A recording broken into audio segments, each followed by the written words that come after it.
kati na nkolo eleki makambu nyonso eleki nyonso po okobanda kokende de progrès en progrès, de succès en succès. Yango jeunesse en mission pour Christ oyo ACK Bandal ezali qu'organiser réveillon de jeunes dénommé la lutte avec Dieu tiré na Genèse 32 24 tina 30. 4e édition oyo ezali kobengisa ba jeune nyonso ville province ya Kinshasa pe ya ba province nyonso. Date se moko lundi 1er août 2022 na thème se moko que les chaînes tombent yaka kosambela ba chaîne ya famille libakala libabe na botutu ekweya na butu se moko otuninga ba orateur ezali bongo ye mokolom ya renaissance spirituelle les préfets de discipline l'évêque Pascal Mukuna bakiselaka ye kuchanger chaîne to pe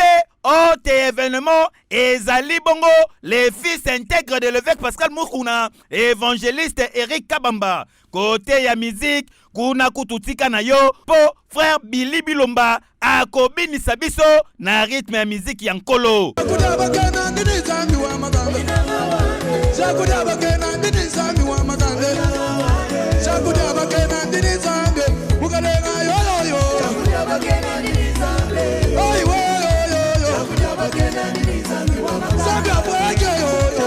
Bokanisi esili ten frère d'Akristi Mulumba yepe akozala wana na Pointe.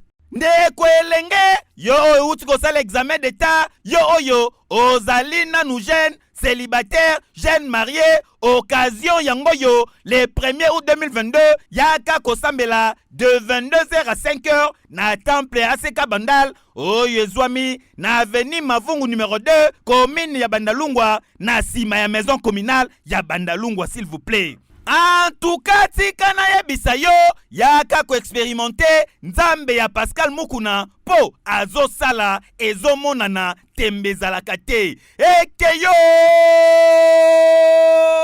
Oui!